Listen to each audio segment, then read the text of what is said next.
தீர்த்து வைக்கக்கூடிய ஒரு ஆளு போலீஸ் டிபார்ட்மெண்ட் அவர் செய்யக்கூடிய ஒரே ஆளு இப்ப நடந்த ஆட்சியில அதே மாதிரி முதல்ல ஆட்டு தண்ணீர் கொண்ட பெருமைக்குரிய நம்ம செல்வமரதாஸ் பாண்டியன் அவர்களை நல்லா யோசிச்சு பார்க்கணும். அன்னைக்கு ஆரம்பிக்கப்பட்ட ஆட்டு தண்ணீர் பார்க்க முடியும், நிச்சயமா பார்க்கவே முடியாது. நம்ம ஊர் வேட்பாளர் ஒரு குடும்பத்தில் நம்ம என்ன கேட்டாலும் கொடுக்கக்கூடிய எப்ப பார்க்கக்கூடியவர். நீங்க பாத்தீங்கன்னா அவர் ஆட்சி காலத்துல 2021 வரை குற்றாலம் பராசக்தி காலத்தில் எடுத்துக்கிட்டா இன்னைக்கு ஒவ்வொரு வாரமே நம்ம ஊர்ல பாத்தீங்கன்னா 3 வேலை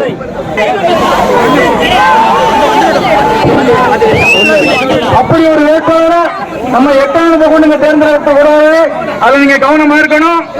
நம்ம வேட்பாளர் நீங்க எப்ப போனாலும் பார்க்கக்கூடியவர், எப்ப போனாலும் நீங்க எப்ப வேணாலும் போன் போடுங்க, நீங்க எடுக்கலாம் சொல்லுங்க.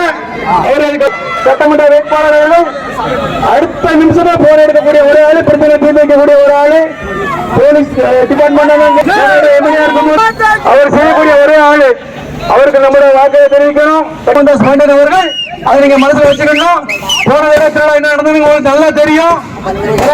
கடந்த ஆட்சியில இப்ப நடந்த ஆட்சியில அதே மாதிரி முதல்ல ஆட்டு தண்ணீர் கொண்ட பெருமைக்குரிய நம்ம செல்வமரதாஸ் பாண்டியன் அவர்களை நல்லா யோசிச்சு பார்க்கணும்.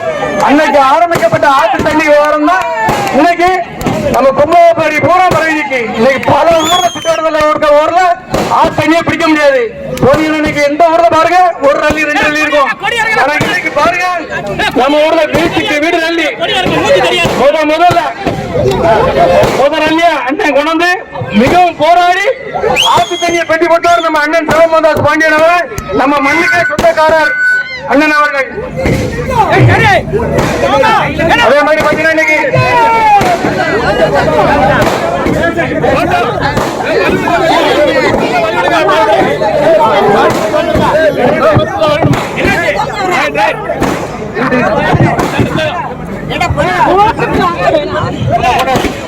அதே மாதிரி நீங்க பாத்தீங்கன்னா அண்ணனை வச்சு நீங்க நல்லா யோசிச்சு பார்க்கலாம். ஒவ்வொரு செல்லும் குறைஞ்சது அண்ணனை வச்சு 10 பிள்ளைய நம்ம குற்றாலம் பராசக்தி காலேஜ்ல படிச்சுட்டு இருக்கோம்.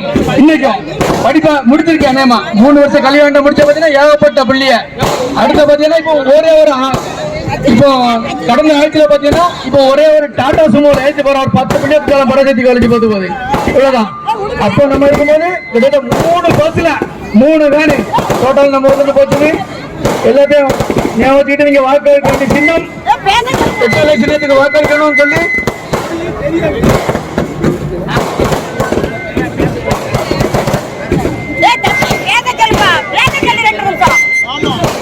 அந்த வாக்காளர் பெருமக்களே, நம்மளுடைய சட்டமன்ற உறுப்பினர் அருமையண்ணன் செல்வமரதாஸ் பாண்டியன் அவர்களுக்கு வாக்கு சேகரிக்க வந்திருக்கிறார். இவர் கடந்த 5 ஆண்டுகளாக பணியாற்றியது நம்மளுடைய ஊருக்கு தெரியும். ஏன்னா கொரோனா கட்டணத்துல கூட நம்மளுடைய கோயில் திருவிழா 1 மணி வரை சிறப்பா நடந்தது. ஆனா கடந்த 5 ஆண்டு எத்தனை மணிக்கு நடந்தது? 10 மணிக்குள்ள கச்சேரி எல்லாம் முடிஞ்சிடும். கோயில் கூட நடத்துற மாதிரியே தெரியாது. அதனால மீண்டும் சட்டமன்ற உறுப்பினராக வந்து நம்ம ஊருக்கு நம்மளுடைய பத்ராயம்மன் கோயிலுக்கு திருவிழா சிறப்பாக நடைபெறுவதற்கும் இந்த முன் மண்டபம் இந்த மக்களின் சார்பாக அண்ணனுக்கு ஒரு வேண்டுகோளாக வைக்கிறேன். இந்த முன் மண்டபத்தை அண்ணன் முன்னின்று கெட்டுவதற்கு ஏற்பாடை செய்து தர வேண்டும் என்று இந்த ஊர் மக்களின் சார்பாக அன்போடு கேட்டுக்கொள்கிறோம். நம்மளுடைய வாக்கு வந்து தென்காசி மாவட்டத்திலே, அதாவது தென்காசி தொகுதியிலே அதிகமான வாக்கு குறும்பலாப்பேரியிலே குறைந்தது ஒரு 3000 ஓட்டு ரீடிங் வர வேண்டும் என்று இந்த நேரத்தில் உங்களை அன்போடு கேட்டுக்கொள்கிறோம். அதுபோல 11 கிலோ வெள்ளியை நம்மளுடைய பத்திராளியம்மைக்கு அந்த சட்டமன்ற உறுப்பினராக இருந்த போது வழங்கினார். அதுபோல 1.5 லட்சம் ரூபாயில தியாக்கு கதவு உள்ள செஞ்சிருக்காரு. ஏன்னா கடந்த சில தினங்களுக்கு முன்பாக திமுக வேட்பாளர் சொன்னா ஏதோ வாக்குறுதி சொன்னா கதவு செஞ்சுட்டு சொல்லிட்டு போனவன் வரலனா அவனுக்கு தெரியுமா? அவன் சென்னையில இருக்கவன். எங்க இருக்கான் அந்த வேட்பாளர்? அவனை சென்னையில போய் பார்க்கணும். நம்மளுடைய வேட்பாளர் நம்மளை பற்றி, நம்மளுடைய மக்களை பற்றி தெரிந்தவர், நாடி நரம்புகளை தெரிந்தவர். அண்ணன் நம்ம அன்பு செய்கிற அமல்ராஜ் சொன்ன மாதிரி அண்ணன் சட்டமன்ற உறுப்பினராக இருக்கும் போது ஒவ்வொரு ஆண்டும் 30 பிள்ளைய 25 பிள்ளைய நம்மளுடைய காலேஜ் சேரும். ஆனா இன்னைக்கு யார் சேர்த்தா? 10 பிள்ளை கூட இல்ல. கடந்த ஆண்டு போய் பார்த்தோம், இங்க வாங்க முடியல. ஒவ்வொரு காலேஜுக்கா நாங்களாம் அலைஞ்சது எங்களுக்கு கஷ்டங்கள் தெரியும். நம்மளுடைய குழந்தைகள் அனைவருக்கும் அருகில் உள்ள கல்லூரிகளுக்கு சேர்க்க, அதனால மெடிக்கல் காலேஜ் எல்லா உதவிக்கும் ஆஸ்பத்திரியில இன்னைக்கு ஒரு அழுகு சோம்பலன்னா போதும், ஐக்ரௌண்ட்ல எங்கனாலும் அண்ணனுக்கு ஒரு போன் அடிச்சா போதும், டீனுக்கு பேசி உடனே அந்த பேஷண்ட நல்லா பாருங்க அம்மாங்க. அப்படி ஒரு எம்எல்ஏ வேணுமா? சென்னையில இருக்க எம்எல்ஏ வேணுமா சொல்லுங்க? ஆமா, உள்ளூர் எம்எல்ஏ வேணும். நம்மளுடைய மண்ணின் மைந்தர், குருமலாப்பேரியில பிறந்தவர். அப்படிப்பட்டவருக்கு குருமலாப்பேரி மக்கள் 100,000 ஓட்டு வித்தியாசத்திலே அதிகமான வாக்குகள் வாங்கி தருவோம் என்று இந்த நல்ல நேரத்தில் கூறிக்கொண்டு அருமை அண்ணன் நம்முடைய வருங்கால சட்டமன்ற உறுப்பினர், முன்னாள் சட்டமன்ற வருங்கால அமைச்சராக மீண்டும் இந்த பதவிக்கு வருவது அமைச்சராக வர வேண்டும் என்று நம்முடைய ஊர் சார்பாக கேட்டுக்கொள்கிறேன். உலக தமிழர்களை எல்லாம் வாழ வைத்த ஒரு ஒப்பற்ற தெய்வங்கள் புரட்சித் தலைவர் எம்ஜிஆர், புரட்சித் தலைவர் அம்மா அவர்களை வணங்கி தேசிய ஜனநாயக கூட்டணியின் சார்பாக கழகத்தினுடைய பொதுச் செயலாளர் எடப்பாடியார் அவர்களுடைய ஆணை கிடங்க பாரத பிரதமர் மோடிஜி அவர்களுடைய ஆதரவோடும் அம்மா மக்கள் முன்னேற்ற கழகத்தினுடைய பொதுச் செயலாளர் டிடிவி அவர்களுடைய ஆதரவோடும் தமிழக மக்கள் முன்னேற்ற கழகம் அண்ணன் ஜான் பாண்டியன் அவர்களுடைய ஆதரவோடும் மற்றும் ஐஜேகே, தமிழ்நாடு காங்கிரஸ் மற்றும் பல்வேறு கூட்டணி கட்சிகளுடைய ஆதரவோடு உங்கள் முன்பாக இரட்டை இலை சின்னத்திலே வாக்குகளை தாருங்கள் என்று கேட்டு உங்கள் முன்னாக வந்திருக்கின்றேன். நான் ரொம்ப உரிமையோடு வந்திருக்கேன். எப்படி வந்திருக்கேன்னு சொன்னா எல்லாரும் கேட்பாங்க, ஐயா உங்க காலத்துக்கு கும்பிடுதேன், எனக்கு ஓட்டு போடுங்க, இந்த ஒரு வாட்டி வாய்ப்பு தாருங்க அப்படிலாம் கேட்பாங்க. இது என்னோட மண்ணு, நான் பிறந்த ஊரு, எங்க அம்மா பிறந்த ஊரு, என்னுடைய மனைவியோட ஊரு. அதனால எனக்கு முழு ரைட்ஸ் இருக்கு உங்கள்கிட்ட கேட்கறதுக்கு. நீங்க எனக்கு ஓட்டு போட்டு தான் ஆகணும், பாத்துக்கிடுங்க. புரியுதா? எனக்கு ஓட்டு போட்டே ஆகணும். நீங்க அந்த உரிமை எனக்கு இருக்கு. அது மாதிரி இந்த கோரிக்கைகள்லாம் சொல்றீங்கல்ல, என் சட்டையை பிடிச்சி நீங்க கேட்கலாம் எப்ப வேணாலும். ஐயா நீ என்னையா, ஏன்னா நாங்க வராம இருக்க முடியாத, பத்திரகாளியை பார்க்க வரணும், சாமி கும்பிடணும், எங்க மாமா வீட்டுக்கு போனோம், எங்க மாமனார் வீட்டுக்கு போனோம், இப்படிலாம் நிறைய இருக்கு. எப்படினாலும் வந்துதான் ஆகணுங்க. அதனால நீங்கள் கட்டாயம் இரட்டை இலைக்கு ஓட்டு போட்டு தான் ஆகணும். அதுல மாற்று கருத்தே கிடையாது. அதாவது பொதுவாக சொல்லுவாங்கல்ல, குருமலாப்பேரி என்றாலே வீரம் தெரிந்த மண் அப்படிம்பாங்க. அந்த வீரம் தெரிஞ்ச மண் அங்க இருக்கு பாருங்க மேல, அந்த வீரத்தை பார்த்தாலே தெரியும். அதனால நம்முடைய இப்பொழுது இருக்க அரசு உங்களுக்கு நல்லாவே தெரியும். 2 விஷயத்த சொல்லிட்டு, உங்களுக்கு விலை இல்லாத பஸ் பயணம் தாரோம், 1000 ரூபாய் உரிமை தொகை தாரோன்னு சொல்றாங்க.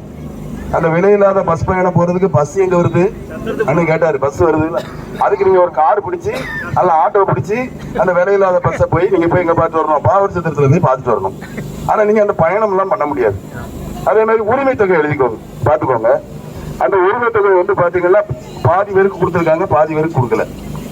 கேட்டா உங்களுக்கு தகுதி இல்லைன்னு சொல்றாங்க. தகுதி என்னது தகுதி இல்லை? இந்த தமிழக மக்கள் எல்லோரும் இந்த அரசனுடைய பிள்ளைகள். ஸ்டாலின் அவர் வீட்டுல இருக்க பணத்தை கொடுக்கலையே, அரசோட பணத்தை கொடுக்கிறாரு.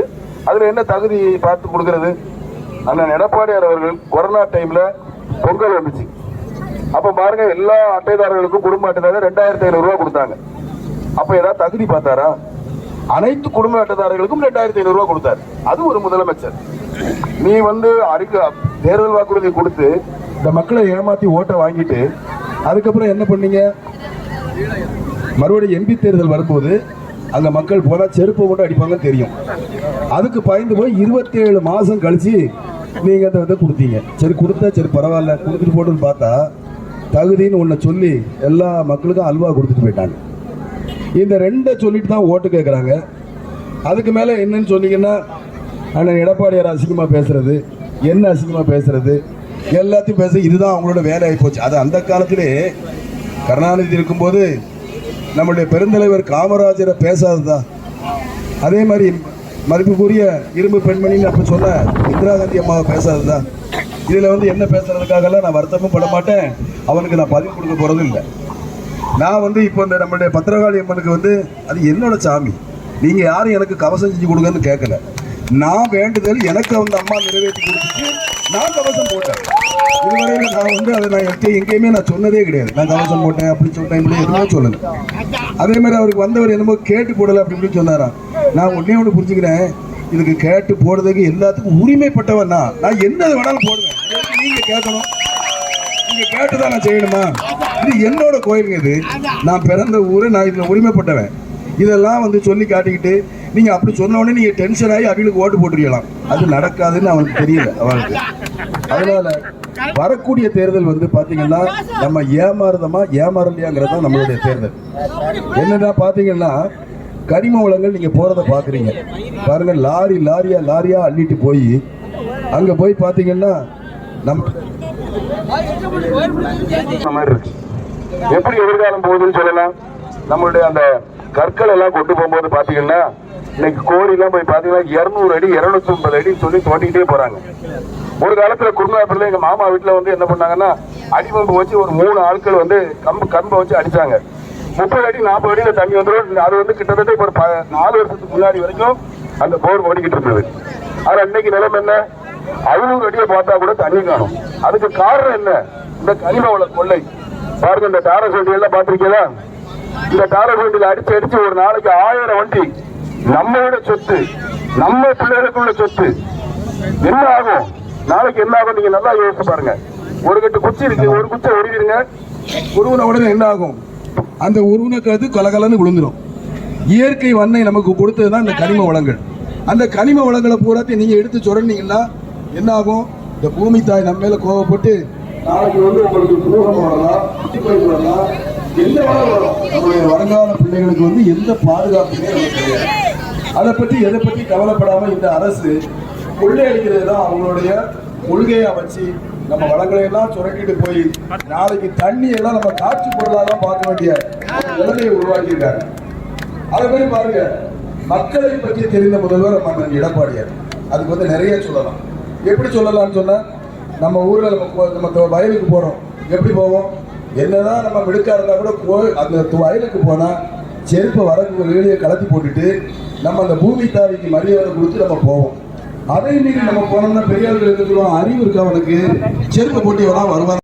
என்ன பண்றாரு பாருங்க, ஒரு நாத்து வந்து எல்லாமே வெள்ளத்தால கஷ்டப்படுதுன்னு சொன்னோடனே போகும்போது பவியமா அந்த வரப்புல போய் நின்று அதை பார்த்து அவங்க என்ன இதுன்னு கேட்கிறாரு.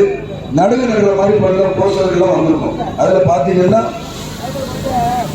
அந்த நடுக நடுறது பாத்தீங்கன்னா அந்த 2 நாத்தை கையில பிடிச்ச ஒரு அற்புதமா பண்ணுவார். இப்போ நம்ம முதலமைச்சர் போற லட்சணத்தை பாருங்க. ஒரு கரும்பு தோட்டத்துக்குள்ள சிமெண்ட் ரோடு போட்டு ஷூவை போட்டுக்கிட்டு பச்சை தூள் போட்டவங்க விவசாயியா, நல்லா யோசிச்சு பாருங்க. பச்சை தூள் போட்டதுன்னா ஏன் விவசாயியா?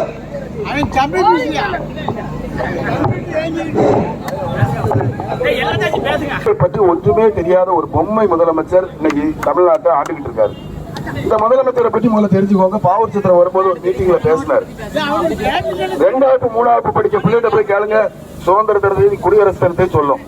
ஆனா ஒரு நம்ம தமிழகத்தினுடைய தலையெழுத்தை எழுதக்கூடிய ஒரு முதலமைச்சர், அவருக்கு வந்து குடியரசு தினம் சுதந்திரத்துல கூட தெரியாத ஒரு பொம்மை முதலமைச்சரை இன்னைக்கு நம்ம வச்சிருக்கோம். அவர் எப்படி நம்மளை பாதுகாப்பாரு? நல்லா யோசிச்சு பாருங்க. இப்போ நம்மளுடைய நாட்டினுடைய கடன் எவ்வளவு தெரியுமா? 10,62,000 கோடி. அது நான் சொல்லல, தமிழ்நாட்டினுடைய நிதியமைச்சர் வந்து சொல்லியிருக்காரு. 10,62,000 கோடி கடன் இருக்குன்னு நம்முடைய நிதியமைச்சர் சொல்லியிருக்காரு. எப்படி கிட்டத்தட்ட 2021 ஆட்சி அமைக்கும் போது நம்ம நாட்டினுடைய கடன் வந்து 4,75,000. அதாவது எப்படின்னா சுதந்திரம் வாங்கின காலத்துல இருந்து 2021 வரைக்கும் 4,75,000 கோடி வாங்கியிருந்தாங்க. இப்ப பாருங்க 10,62,000 கோடினா கிட்டத்தட்ட 5,82,000 கோடி இந்த 5 ஆண்டுகள்ல மட்டும் கடன் வாங்கியிருக்காங்க. எங்க போச்சு இந்த பணங்கள்லாம்? எங்க போச்சு? நல்லா யோசிச்சு பாருங்க.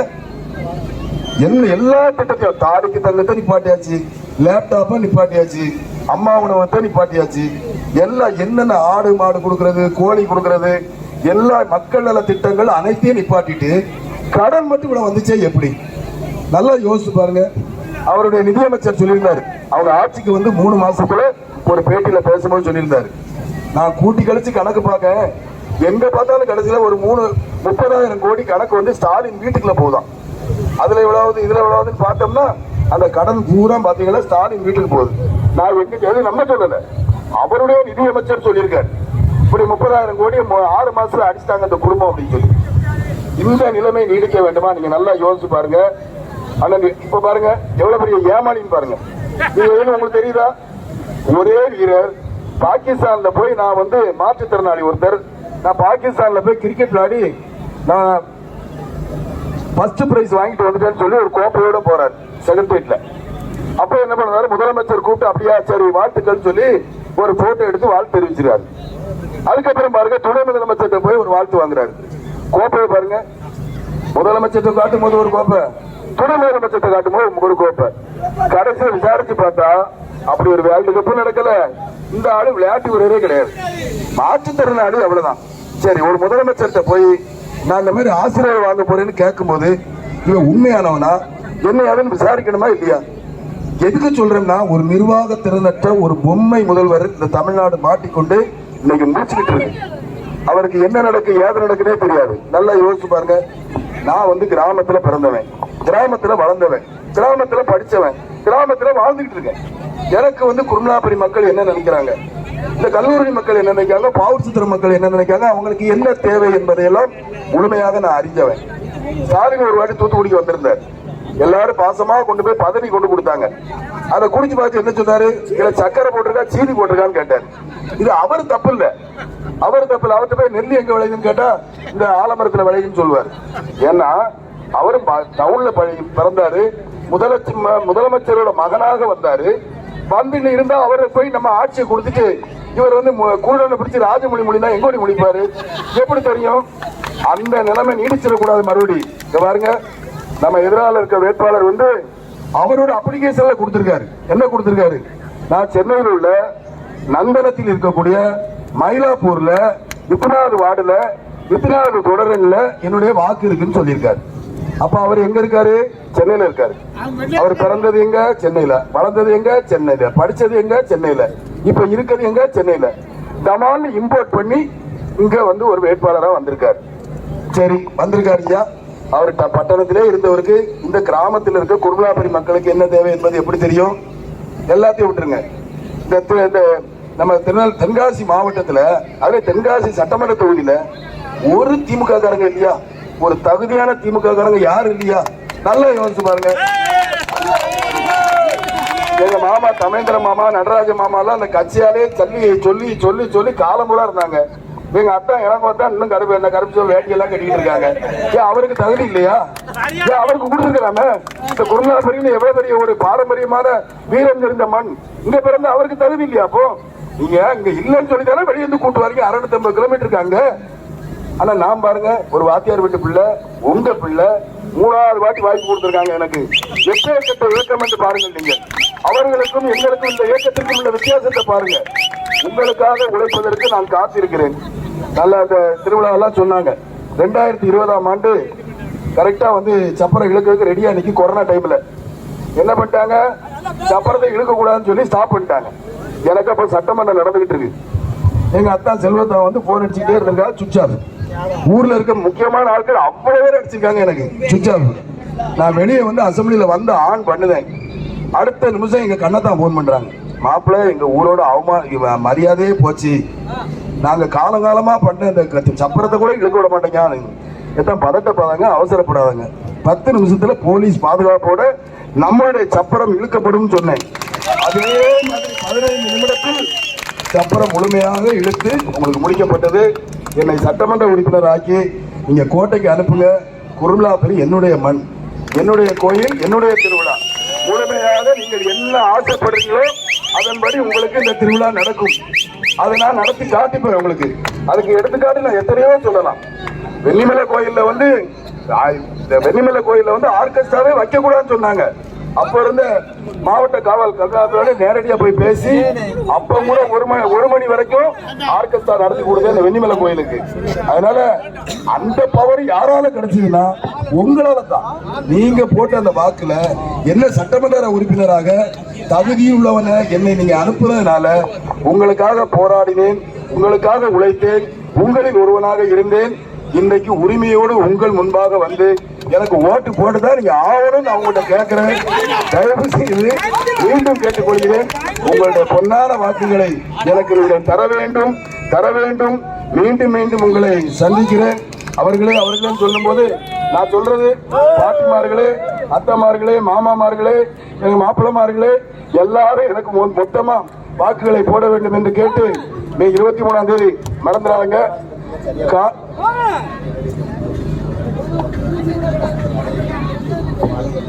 23ஆம் தேதி தேர்தல் இருக்கு. எல்லாரும் பாத்தீங்கன்னா நான் காலையில வந்து பார்க்கும்போது அவ்வளோத்தையும் நம்ம மக்கள் ஃபுல்லா அந்த பூத்துல நிக்கணும். கரெக்டா 12 மணிக்குள்ள பூத்தை முடிச்சிருங்க வேலையை. என்னன்னு கேட்டீங்கன்னா போன வாட்டி வந்து 2 மிஷின் இருந்தது, இப்பமா அதே 2 மிஷின். போன வாட்டி பாத்தீங்கன்னா எனக்கு முதல் சின்னம், எனக்கு இந்த வாட்டி பாத்தீங்கன்னா 3வது சின்னம். போன வாட்டியுமே வெளியில எல்லாத்தையும் என்ன சொல்லி விட்டாங்க, முதல் சின்னத்துல வாக்குகளை போட்டுங்கன்னு சொல்லி விட்டாங்க. நம்ம மக்கள் உள்ள போனோடனே சில பதட்டமா இருக்கும். அதுல போனா தெரியாம என்ன பண்ணாங்கன்னா 2ஆம் மிஷின்ல இருக்க முதல் சின்னத்துல நிறைய பேர் ஓட்டு போட்டு ஒரு சுயேட்சை வேட்பாளர் 3000 ஓட்டு வாங்கிட்டாரு. நான் வெற்றி வாய்ப்பு இழந்தது வெறும் 370 வாக்குல தான். அதனால வந்து இந்த வாட்டி நிதானமாக உள்ள போய் யாரும் உடனே வெளியே வரலாம் சொல்ல போறதில்ல. நல்ல கண்ணு தெரிய ஆரம்பிச்ச பிறகு கரெக்டா இடது பக்கம் இருக்கக்கூடிய முதல் மிஷின்ல மேல இருந்து எண்ணி பாத்தீங்கன்னா 3வது சின்னம், 3வது சின்னம் இரட்டை இலை சின்னம். அதில் உங்களுடைய பிள்ளையுடைய பெயர் செல்வமோகன்தாஸ் பாண்டியன் இருக்கும். உங்களுடைய முழுமையான வாக்குகளை அதை தர வேண்டும். ஏற்கனவே பாத்தீங்கன்னா இது வந்து ரொம்ப விவசாயம் நிறைஞ்ச இடம். எல்லாரும் சும்மா எலெக்ஷனுக்காக நான் விவசாய கடனை தள்ளுபடி பண்ணுவேன்னு சொல்லுவாங்க. ஆனா நான் இவர் அண்ணன் எடப்பாடியார் விவசாய கடனை தள்ளுபடி பண்ணுவார்னு 100% சத்தியமிட்டு சொல்கிறேன். ஏன்னா எந்த ஆட்சியாளர்களுமே எலெக்ஷன் வந்து வரப்போகுதுன்னா ஒரு வாட்டி தள்ளுபடி பண்ணுவாங்க, ஆனா அதுக்கப்புறம் பண்ண மாட்டாங்க. ஆனா அண்ணன் எடப்பாடியார் பாத்தீங்கன்னா 2016-21 2 முறை விவசாய கடனை தள்ளுபடி பண்ணாரு. உங்களுக்கு நல்லா தெரியும். இவரை மாதிரி 5 பவுன் நகையை கொண்டு வைங்க, நான் உடனே எங்க அப்பா வந்துருவாரு உங்களுக்கு திருப்பி தருவேன்னு சொல்லி அல்வா கொடுக்குற ஆள் கிடையாது. உறுதியாக ஆட்சி அமைந்து 1 மாத காலத்தில் சொசைட்டியில் இருக்கக்கூடிய உங்களுடைய கடன்கள் அனைத்தும் ரத்து செய்யப்படும். கல்வி கடன்கள் முழுமையாக ரத்து செய்யப்படும். தைரியமாக இருங்க. வரக்கூடிய காலம் நம்முடைய காலம். ஏன்னா நம்முடைய முதலமைச்சரை பொறுத்தவரை பாத்தீங்கன்னா எனக்கு ஒரு பெரிய அங்கீகாரத்தை தந்தது தென்காசியை தலைமையிடமாக கொண்டு தனி மாவட்டம் ஜம்பநதி மேல்மட்ட கால்வாய் திட்டம். ஜம்பநதி மேல்மட்ட கால்வாய் திட்டம் ரோட்டுக்கு அந்த பக்கம் தேவையில்லை. தனி மாவட்டத்தை பொறுத்தவரையில நான் முதல்ல கேட்கும்போது அவர்கிட்ட சொன்னது 250 கோடி ரூபா வேணும். இப்ப இருக்க நிலைமைக்கு எப்படிப்பா பண்ண முடியும் பொறுப்பா அப்படின்னு சொல்லிட்டாரு. அது கொஞ்சம் ஆசை சொன்னாருன்னு ரொம்ப அற்புதமான மனிதர். உடனே முகம் சொரிந்து போச்சு. அதுல இருந்து கொஞ்ச நாள் எனக்கு ஜூலை 11 பிறந்த நாள் வந்துச்சு. அப்ப நாங்க போனேன், அவர் ரூமுக்கு போனேன். அன்னைக்கு ஏதோ மானிய கோரிக்கையில பேசணும்னு சொல்லி ரொம்ப பிஸியா இருந்தாரு. இருந்தாலும் நான் பிறந்த நாள் ஆசீர்வாதம் வாங்கணும்னு உடனே கதவை திறந்து விட்டாங்க. நேர போய் ஆசீர்வாதம் வாங்கினேன். 100 ஆண்டுகள் நீ நல்லா இருக்கணும்ப்பா அப்படின்னு சொல்லி என்ன ஆசீர்வாதம் பண்ணிட்டு திரும்பும்போது அண்ணன் ஒரு சின்ன அப்ளிகேஷன் அப்படின்னு என்னது பாருனாரு. ஏன்னா தென்காசி தனி மாவட்டம் எனக்கு கொடுக்கணும். அவருக்கு நேத்தனா 4 நாளைக்கு முன்னாடி சொல்ல மறுபடியும் இதை கேட்கறேன்னு. சரிப்பா நான் பாக்குறேன்ப்பா ஏன்னா பிறந்த நாள் அதுமா எதுவும் சொல்ல முடியாதுன்னு சொல்லிட்டு கிட்டத்தட்ட ஒரு 15 நாளையில் தென்காசியை தனி மாவட்டமாக உருவாக்கி கொடுத்தவர் தான் நம்மளுடைய எடப்பாடியார் அவர்கள். அதனால் அவரிடம் நான் வைத்திருக்கும் அன்பும் சரி, அவர் என் மீது வச்சிருக்க அன்பும் சரி, நீங்கள் எப்படி என் மீது வைத்திருக்கீங்களோ அதற்கு நிகரானது. ஆனால் உங்களுடைய பொன்னான வாக்குகளை புரட்சித் தலைவர் எம்ஜிஆர், புரட்சித் தலைவர் அம்மா அவர்களை சின்னமாகிய இரட்டை சின்னத்திலே தந்து உரிமையோடு தகுதியோடு வீரத்தோடு இந்த ஊருக்கு வருவதற்கு நீங்கள் வழி செய்ய வேண்டும் என்று கேட்டுக்கொண்டு அன்போடு விடைபெறுகிறேன். நன்றி.